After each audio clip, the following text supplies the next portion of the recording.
If I may start from some of the statistics that Andrew gave, the Alliance on the Moves report also talked about Africa having more than 60% of the arable lands of this planet.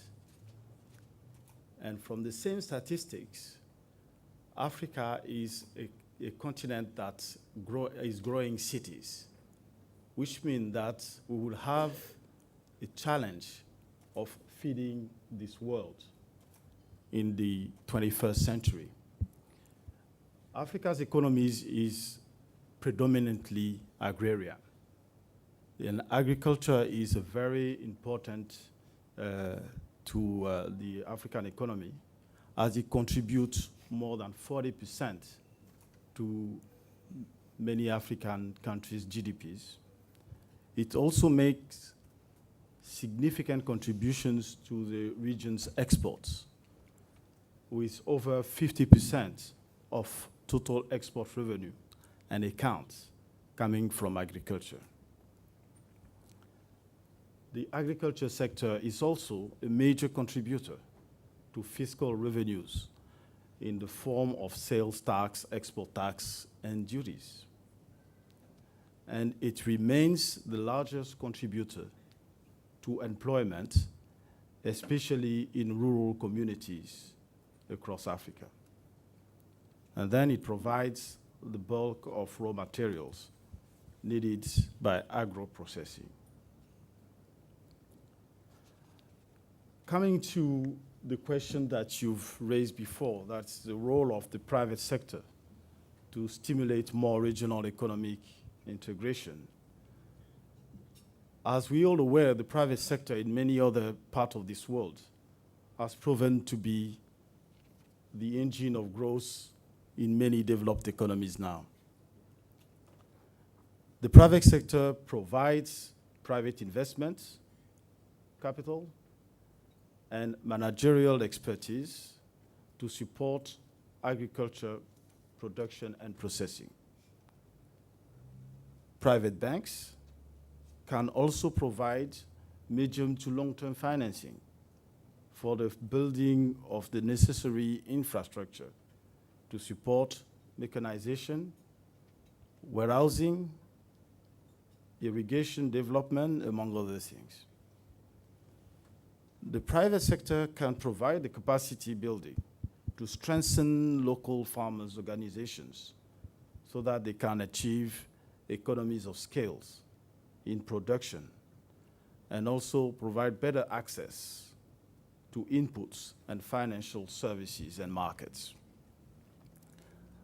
The private sector can also foster capacity building among farmers and other players that support the development of the agricultural value chain with an emphasis on management and business skills, as well as technical capacities in production, processing, food safety, and quality control.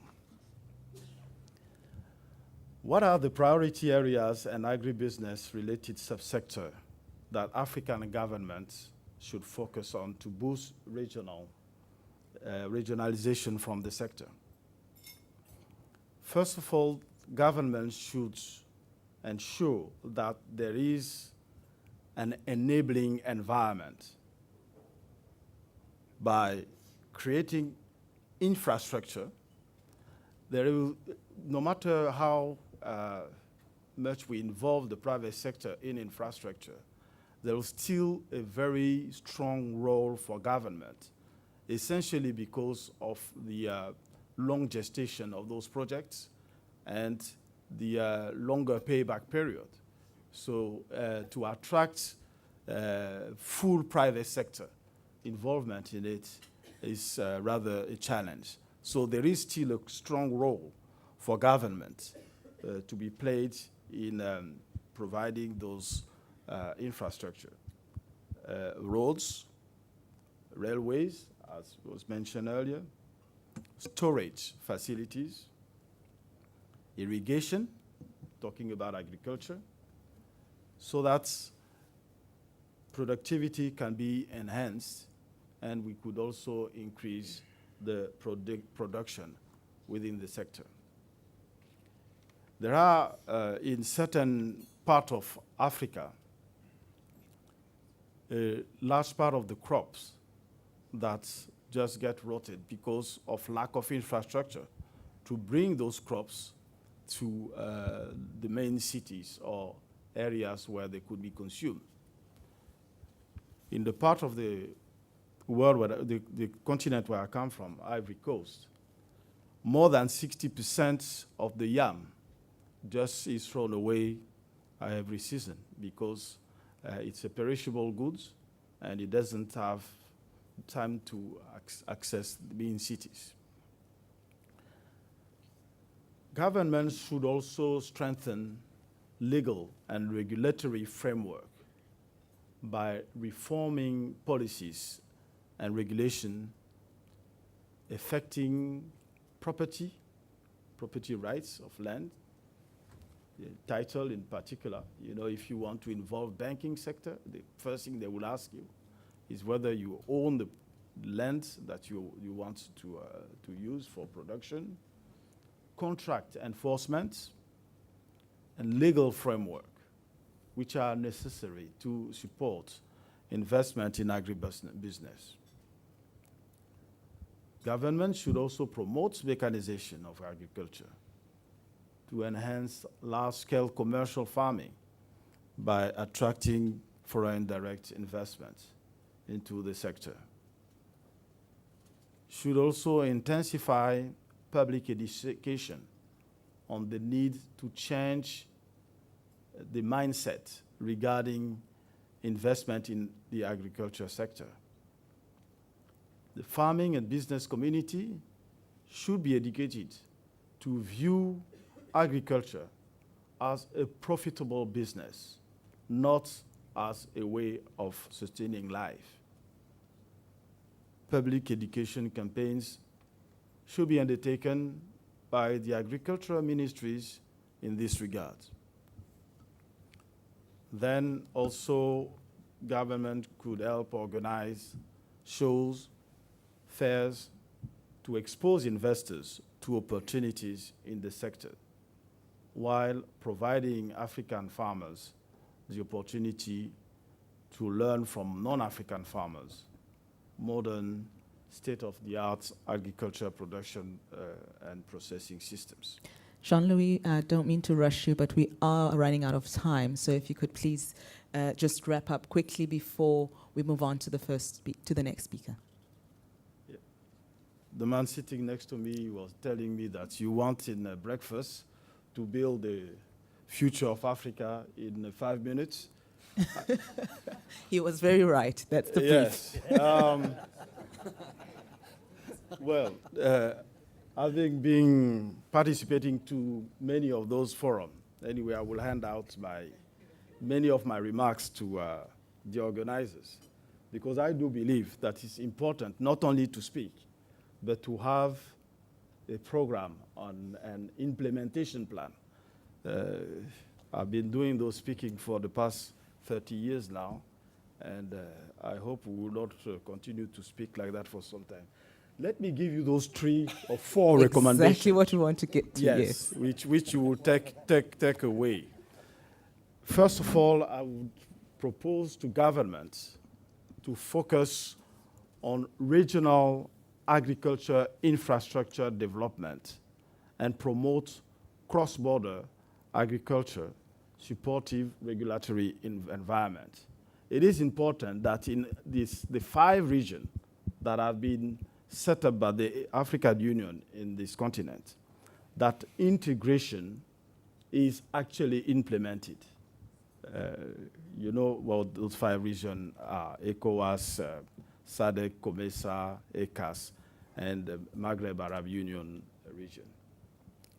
From the private sector, business leaders should support the sector through the provision of financial, technical, and managerial resources. For the development partners, particularly the World Bank, and I would like to welcome the idea that the World Bank had about a couple of weeks ago to involve private sector in the discussion on how to implement the strategic plan. They should assist government in policy formulation, because I think in our continent we still need some technical support in this area. And they should also support regional infrastructure projects which are needed to support and boost productivity in the agriculture sector. And help also in the strengthening of African institutions. What measures do you intend to put in place to avail finance for private sector growth on the continent? At the continental level, what's your take on this question and what are you doing about it? Thank you. Over the past 30 more years that I've been doing this business, what I found out is more the capacity to structure and make a good bankable proposal to a bank that has been lacking rather than the money itself. If an entrepreneur, and we've seen economies that have been vibrant in this area, like in Nigeria and so other places, where people have the capacity to come to a bank with a project and understand where the risks of the project are and move away the risk that they cannot bear themselves to parties that can bear them. That's what we generally call structured finance. Then you increase the possibility of accessing finance rather than saying in a general term that money is not available. The other comment I would make in this regard, because Marilu rightly talked about Africa looking at their own resources also, because foreign direct investment, if you mean by foreign direct investment money coming from Europe or America, then you are wrong, because there is foreign direct investment coming from your neighboring countries. If you look at Africa as a market rather than looking northward or China or Asia now, there are opportunities there. The last comment I would like to make as far as financing is concerned, Africa's external reserves as at last year, 2010, was more than $468 billion. Right. And studies have shown, even the NEPAD study has shown that with 55 billion a year, we can finance all the infrastructure that we need. It's a challenge that I like to repeat all the time, but the challenge is there. Instead of putting money in the Federal Reserve at 0.25% per annum, think about the possibility that you could have with using only 1/10 of those external reserves. It's just a challenge I would like to put to probably the younger generation, because I started grade 1 more than 46 years ago myself. Doing business in Africa, you can't afford to be without Africa Investor.